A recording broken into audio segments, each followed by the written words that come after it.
Americans are not really staying sidelined as we are trying to navigate the delicate balance between opening the country up again slowly and trying to keep as many people safe from coronavirus as possible. Do you remember a couple of months ago when we talked about this balance and that was controversial?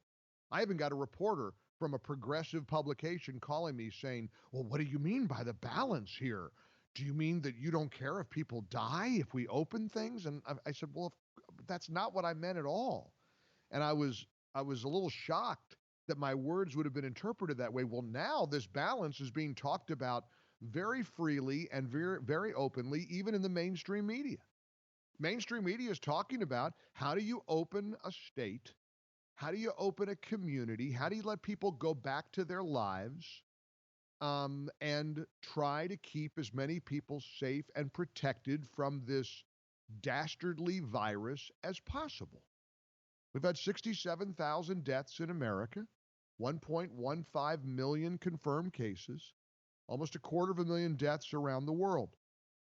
It's always tough for us to remember, I think, we're not going this alone. We're not doing this alone. This is a worldwide pandemic.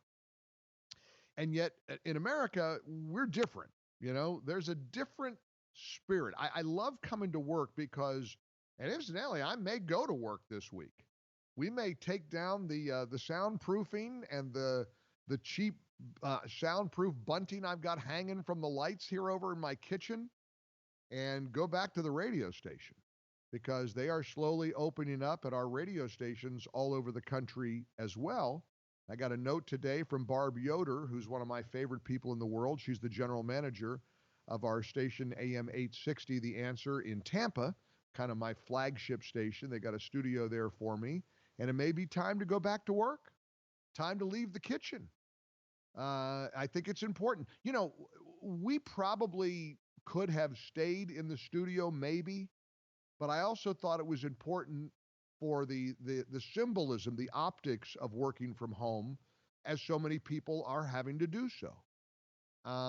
But this may also be an important move to go back to the office and be back in our normal studios, where people are starting to slowly crack the door open, starting to maybe go to restaurants as long as they're at 25% capacity, go to the outdoor patio where seats are 6 feet apart.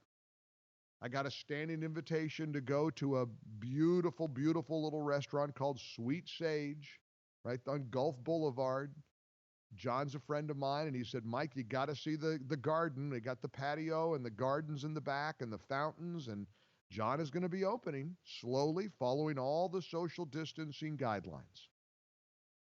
And I tried to scan as many of the Sunday morning news shows as I could. I was 5 minutes and out for Meet the Press.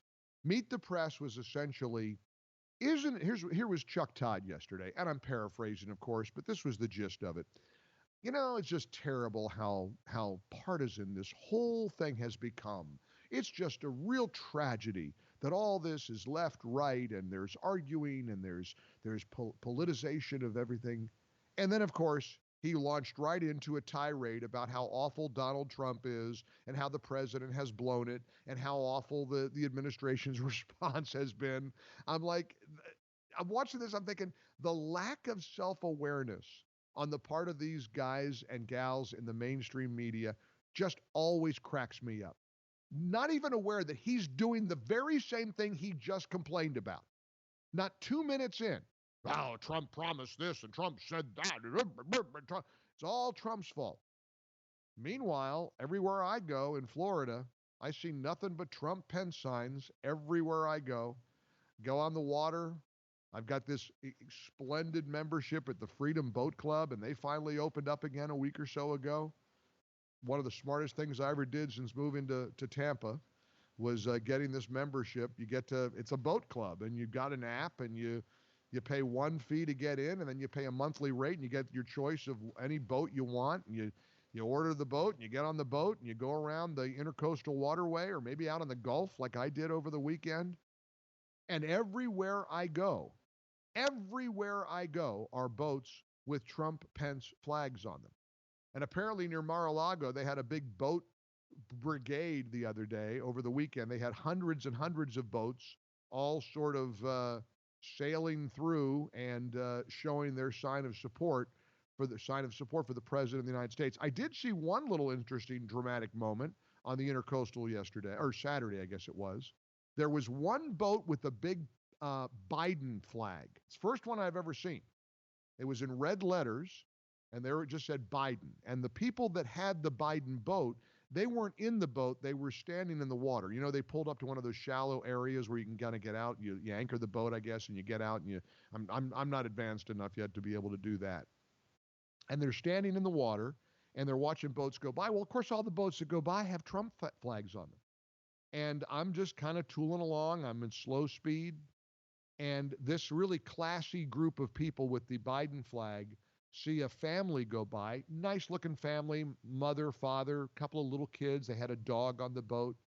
And the guy with the Biden flag starts yelling, F you, F you, giving them the middle finger, screaming at them. And the family they just tried to protect their kids from it and just keep going. And I thought, boy, that kind of says it all, doesn't it? Witness the tolerant Biden supporter. Witness what liberal tolerance, what progressive values look like on a peaceful Saturday afternoon when people are just trying to take their boats out. We got a lot to cover this hour. If you're watching on the stream, you may notice something a little different about me. I don't mind sharing what I did over the weekend because I got a little adventurous, because I got tired of having hair sticking up in places where my hair on my head should not stick up. If I'm going to lose weight, I need to at least have a decent haircut. Now, this was a quick, very fast, kind of nervous, I will admit, haircut experience. I took the car and I drove north, went across the border into Georgia, crossed state line where it's legal, went to an old school barber shop and got a haircut. And I feel like $1,000,000. Barber had a mask and a shield. Barber was wearing gloves. He kind of stayed back a little bit from me. I had a mask on, a little hard around the ears when he started trimming, but it worked. It's a pretty decent haircut. You can check it out. Make sure you subscribe to our YouTube channel. We certainly live stream every one of our shows, and we'll be live streaming when we go back to the radio station, which I expect to do maybe as early as tomorrow. I don't know. Also a little lazy, too. It's also been nice to roll out of bed, take a shower, and just walk from the bedroom into the kitchen. Then again, I don't have to set up all the soundproofing and the bunting from the lights and get on my hands and knees and plug in all the cords that we've had to plug in. There's a great piece by Derek Hunter. This is the second time that a Derek Hunter column has kind of spoken to me. I saw it at Town Hall. He's the author of the book Outrage, Inc., and hosts a radio show himself in Maryland. The piece was all about, if Congress shall make no law respecting an establishment of religion or prohibiting the free exercise thereof, or abridging the freedom of speech or of the press, or of the right of the people peaceably to assemble and to petition the government for a redress of grievances, that, of course, is our treasured, beloved First Amendment. As Derek writes, that's unambiguous. It's not pretty unambiguous. It's just unambiguous, full stop.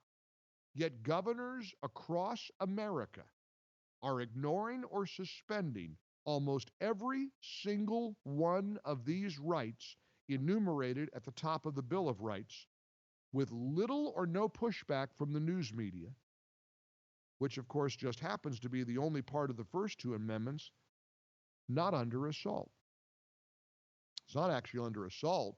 He writes, it's gone, suspended indefinitely in the name of the common good. This audience, and I know this audience well, this audience about watching people get dragged away in handcuffs because they're not social distancing properly. When you've got the governor of Ohio, who was praised early on as being one of the most effective governors in the country, he went on ABC yesterday and said, my mandate to make people wear masks, never mind. You don't have to wear a mask now in Ohio because me telling you had to wear a mask, that's a bridge too far. Now, I respect a governor who can say I was wrong with some of these overreaches, but he's one of the only ones that I've seen